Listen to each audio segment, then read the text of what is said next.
Histología fundamental, tejido conectivo, matriz extracelular. Como lo habíamos desarrollado previamente, todos los tejidos conectivos se encuentran constituidos por componentes de células, que ya se desarrollaron en el video anterior, como por los productos que se encuentran ubicados en el espacio intercelular, ese complejo de macromoléculas que denominamos matriz extracelular. El objetivo de este video es desarrollar los componentes básicos de la matriz extracelular que podemos estudiar en histología y que permiten identificar las características y propiedades de los tejidos conectivos. La matriz extracelular está definida como el conjunto de macromoléculas que podemos encontrar en el espacio entre célula y célula y que son formados y secretados por las mismas células que ya estudiamos en los tejidos conectivos. Estos componentes de macromoléculas le brindan propiedades diferentes, tanto tensionales, torsionales, de deformación y compresivas a los diferentes tipos de tejido conectivo. Por lo tanto, la naturaleza de la matriz extracelular le confiere a los tejidos conectivos sus diferentes características funcionales. Los componentes moleculares que podemos encontrar en la matriz extracelular pueden dividirse en dos grandes grupos dependiendo de su organización.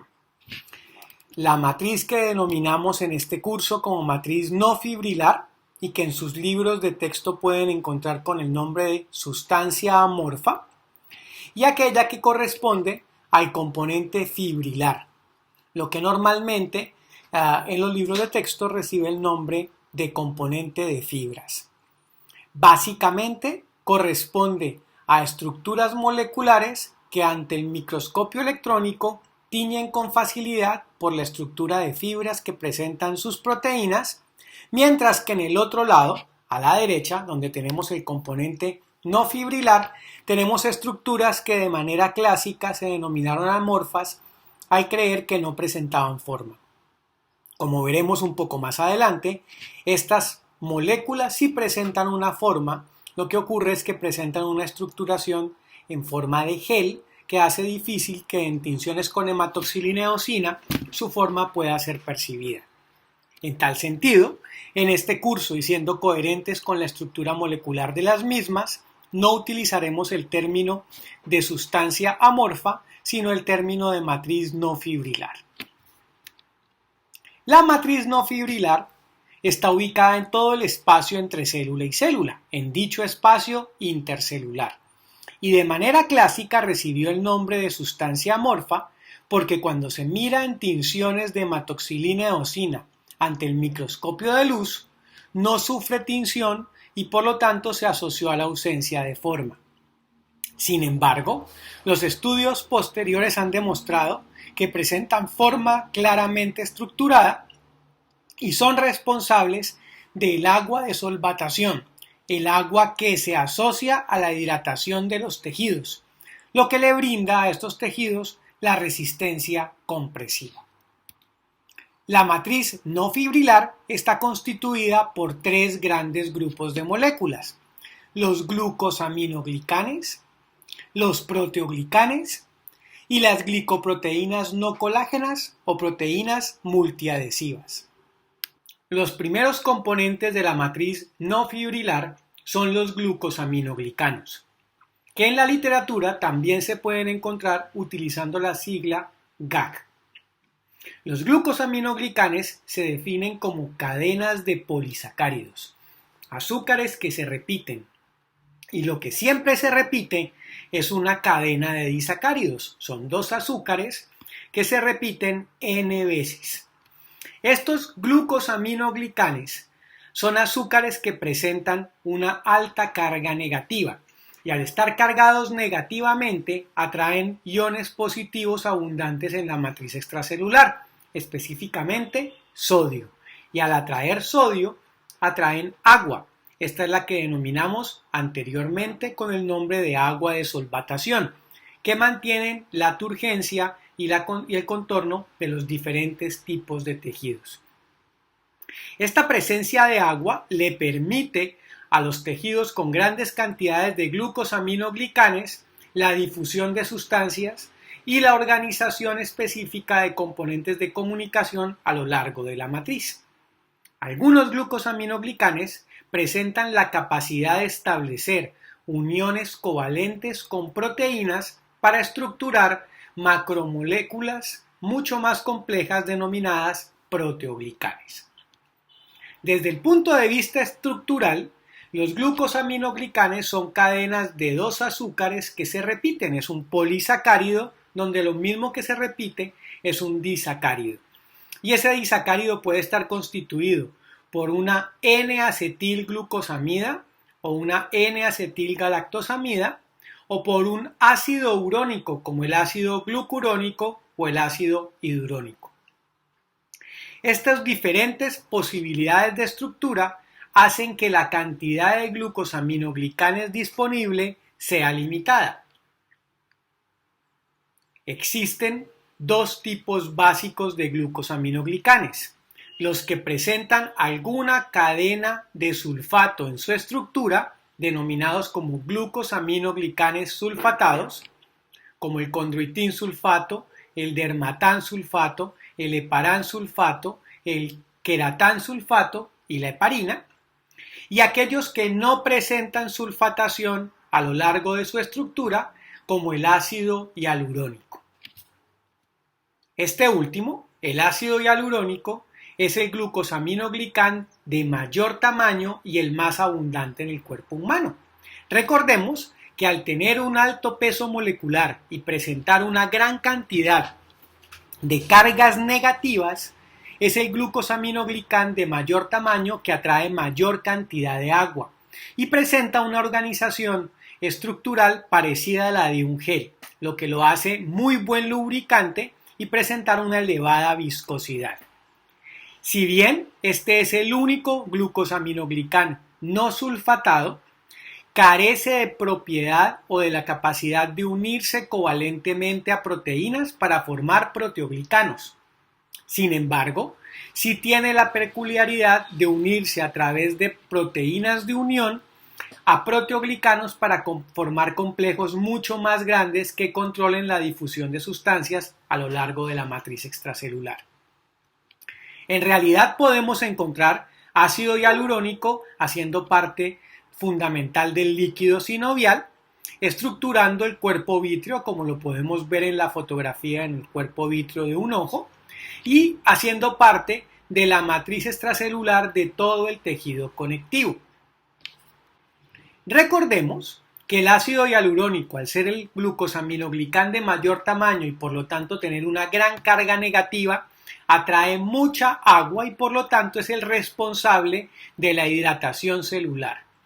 Pero también existen receptores específicos dentro de las células del tejido conectivo, como el receptor CD44, que permiten la unión entre la matriz extracelular y las células, permitiendo entonces que a través del ácido hialurónico se establezcan interrelaciones célula-matriz que son importantes, por ejemplo, para la mecanotraducción. El ácido hialurónico controla las vías de migración celular, tanto en los procesos fisiológicos, en los procesos de desarrollo tisular, por ejemplo, las oleadas de migración de células, como en los procesos de reparación de los tejidos, donde son importantes regulando los procesos de inflamación y de cicatrización.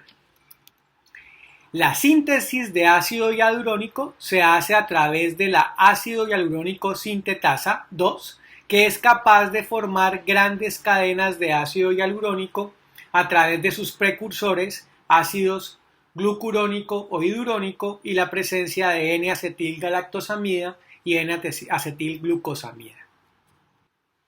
Los demás glucosaminoglicanes presentan la capacidad de sulfatarse en su estructura. Estos incluyen el condroitin sulfato, abundante en el cartílago, el hueso, las válvulas y en términos generales en todos los tejidos conectivos, el dermatán sulfato, abundante en la dermis y en las válvulas cardíacas, el queratán sulfato, abundante en la córnea y el disco intervertebral, la heparina, abundante a nivel intracelular y extracelular.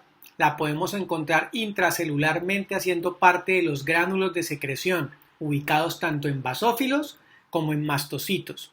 Y la heparina extracelular es un reservorio de factores de crecimiento abundante en el pulmón, la piel, la sangre y el hígado. Estos glucosaminoglicanes sulfatados tienen la particularidad de unirse covalentemente a proteínas, formando los proteoglicanos. Estos proteoglicanos son macromoléculas que presentan una proteína central de un peso molecular específico. Pueden ser grandes, como la observamos en este esquema, formando un glucosaminoglicán llamado el agrecan, o pueden ser pequeñas, como la que estamos señalando en este instante, formando proteoglicanes mucho más pequeños como el biglicán. A esta proteína central se unen diferentes glucosaminoglicanes en su estructura, que pueden ser todos sulfatados y que presentarán tamaños diferenciales. Esto permite que al tener una proteína central y una gran variedad de glucosaminoglicanes existan múltiples tipos de proteoglicanes. Estos incluyen el decorin o la decorina, el biglicán y el agregacán, que es el proteoglicán de mayor tamaño. Recordemos que al estar constituidos por glucosaminoglicanes, los proteoglicanes están cargados de manera negativa y por lo tanto atraen agua. Esta propiedad les permite a los proteoglicanes ocupar un gran volumen y por lo tanto atraer grandes cantidades de agua que permite el control del movimiento de sustancias a través de la matriz extracelular y la resistencia a la compresión. Existen diferentes tipos de proteoglicanes constituidos por cadenas de proteínas centrales diferentes y secuencias de glucosaminoglicanes distintos en su estructura. El último tipo de componentes de la matriz no fibrilar está constituido por las glicoproteínas, proteínas no colágenas o proteínas de adhesión, que corresponden a proteínas que permiten la interacción entre componentes de la matriz extracelular, uniones matriz-matriz, uniones entre la célula y la matriz, o uniones entre célula y célula. Estas incluyen la fibronectina, la laminina, la tenasina o la osteopontina, y variarán dependiendo de cada uno de los tejidos. Tal vez el mejor ejemplo para este tipo de proteínas no colágenas es la organización estructural de la matriz extracelular entre un epitelio y un conectivo, que denominamos en nuestras sesiones anteriores con el nombre de membrana basal. El siguiente componente que podemos encontrar en la matriz extracelular, aparte del componente no fibrilar, son todas aquellas proteínas que tengan la peculiaridad de estructurarse a nivel cuaternario como fibras. Es esta la matriz que denominamos matriz fibrilar. La matriz fibrilar está constituida por proteínas que tienen naturaleza de fibras y que por lo tanto le darán a los tejidos firmeza, elasticidad y resistencia a la tensión y a la torsión. Estas están constituidas por tres tipos grandes de fibras, que en realidad son dos nomás. Las fibras de colágeno, las fibras reticulares, que son fibras de colágeno tipo 3, y las fibras elásticas. Veremos cada uno de estos componentes y la capacidad de identificación de los mismos. El grupo de fibras más abundantes del cuerpo humano es la superfamilia de fibras de colágenos. A la fecha, 28 miembros autorizados y más de 50 pendientes de aceptación como miembros de la familia del supercolágeno. Estas son las proteínas más abundantes del cuerpo humano, aproximadamente el 30% del peso seco. Constituyen fibras conformadas en su estructura por diferentes tipos de fibras colágenas y estas le brindan resistencia tensional a los diferentes tipos de tejidos. Adicionalmente, serán las responsables de constituir el armazón estructural de la membrana basal. Las fibras de colágeno están constituidas por subunidades denominadas tropocolágeno. Dicho tropocolágeno se ensambla a nivel extracelular, pero se sintetiza a nivel intracelular a partir de la formación de cadenas alfa que se organizan en grupos de 3 girando de manera helicoidal. Estas cadenas alfa, como podemos identificar en el esquema superior en amarillo, verde y rojo, giran de manera helicoidal y cada 3 aminoácidos se caracterizan por presentar una glicina. Los otros aminoácidos que podemos encontrar antes de la glicina y después de la glicina le brindarán las características particulares a cada una de las cadenas de colágeno. Sin embargo, los aminoácidos más frecuentes en esas ubicaciones son la prolina, la hidroxiprolina, la lisina y la hidroxilisina. Estas cadenas triples de colágeno se constituyen para formar el tropocolágeno, que tiene, como toda proteína, un extremo carboxilo y un extremo N. A nivel de ensamblaje, la síntesis de colágeno comienza a nivel del núcleo a partir de la lectura del DNA y la conformación de mRNA mensajero, que viaja hacia los ribosomas asociadas al retículo endoplásmico rugoso, donde los ribosomas permitirán la traducción del mRNA mensajero para formar las cadenas alfa. Dichas cadenas alfa se ensamblarán por entrecursado helicoidal de 3 cadenas para constituir cadenas de tropocolágeno, que son enviadas a lo largo del aparato de Golgi para ser transmitidas hacia el medio extracelular por un proceso de secreción. Una vez ubicadas en el medio externo, el tropocolágeno se une a otras cadenas de tropocolágeno ensamblando fibras de colágeno que podemos identificar a nivel macroscópico. Como lo podemos identificar aquí, una fibra de colágeno, como la que vemos aquí, tiene en su interior una fibrilla de colágeno y esa fibrilla de colágeno tiene múltiples secciones de tropocolágeno como las que estoy señalando en este instante. Un tropocolágeno se ancla con otro tropocolágeno y siempre se deja un espacio entre la cabeza y cola de uno. Ese espacio siempre mide 64 nanómetros. Esta organización de fibras de colágeno a través de fibrillas de colágeno que están estructuradas por diferentes secciones de tropocolágeno nos permiten identificar que una fibra de colágeno como la que vamos a ver en el microscopio de luz puede tener diferentes tipos de colágeno. Y recordemos que el colágeno es una superfamilia. Como se había planteado previamente, existen autorizados 28 tipos de colágeno, organizados en una gran superfamilia. Sin embargo, los 4 primeros son los más abundantes de todo el cuerpo. La superfamilia del colágeno se divide dependiendo de la organización estructural de los tipos de colágeno. Así, existen los colágenos que forman fibras, como por ejemplo el colágeno tipo 1, el 2, el 3, el 5 y el 11. Los colágenos que se denominan FACIT o colágenos asociados a fibras, como el colágeno tipo 9, el colágeno tipo 12 y el colágeno tipo 14.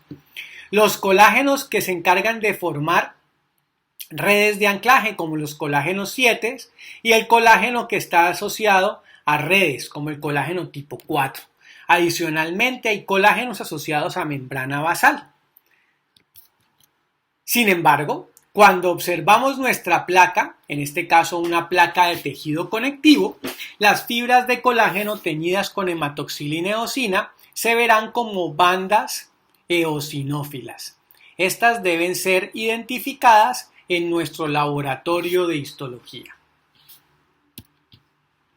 Las fibras de colágeno tipo 3 reciben el nombre de fibras reticulares. En realidad son fibras de colágeno muy delgadas que dan soporte a los órganos hematopoyéticos y linfoides. Por lo tanto, el tejido conectivo de sostén para el vaso, el hígado, la médula ósea, el riñón, los nodos linfáticos está constituido fundamentalmente por fibras reticulares, que tienen la peculiaridad de no teñir con hematoxilina eosina, sino de teñir con plata, ser afines a la plata, ser argentafínicas. Por lo tanto, para identificar las fibras de colágeno tipo 3, utilizaremos una placa de hígado teñida con una tinción de plata llamada tinción reticular, donde podremos identificar nuestras fibras de colágeno tipo 3 como estructuras lineales muy delgadas que tiñen de color negro, café o gris dependiendo de la intensidad y la exposición al sol que haya tenido dicha placa. Por último, existen fibras de la matriz que tienen la capacidad de deformarse hasta un 150%. Reciben el nombre de fibras elásticas y tienen la peculiaridad de permitir la deformación de los tejidos. Piense en la deformación que el pabellón auricular puede soportar cuando usted lo mueve y le genera una carga. Una vez retire la carga, el pabellón auricular regresará a su posición gracias a la abundancia de fibras elásticas. Las fibras elásticas en realidad son fibras mucho más delgadas que las fibras del colágeno, constituidas por un núcleo central de elastina y un citoesqueleto o un esqueleto periférico hecho de fibrilina. Son sintetizadas tanto por los fibroblastos como por los miocitos lisos, por lo que en los vasos sanguíneos en sus paredes es posible encontrar fibra elástica, y esto nos permitirá identificar vasos sanguíneos especiales que tienen la capacidad de deformarse, como la aorta. Como podemos identificar en esta microfotografía electrónica de transmisión, una fibra elástica madura contiene un núcleo central constituido por elastina y en la periferia fibrilina, que corresponde a proteínas mucho más delgadas. Una proteína o una fibra elástica completamente inmadura, también llamada fibra de oxitalán, recibe o se caracteriza por la ausencia total de fibra elástica. Una fibra medianamente madura se denomina fibra de la unina y, como podemos identificar, presenta un citoesqueleto, un esqueleto periférico de fibrilina y pequeños núcleos de elastina. Estas pueden ser identificadas como estructuras en nuestras placas que presentan un festoneado gracias a la capacidad de deformación y que tiñen de colores basófilos. Podemos identificarlas en nuestro microscopio de luz utilizando una arteria elástica como la aorta o una de las ramas de la arteria carótida. Vamos al laboratorio e identifiquemos los componentes prácticos que nos permiten identificar las estructuras del tejido conectivo de su matriz, específicamente fibras de colágeno, fibras elásticas y fibras reticulares. Al laboratorio.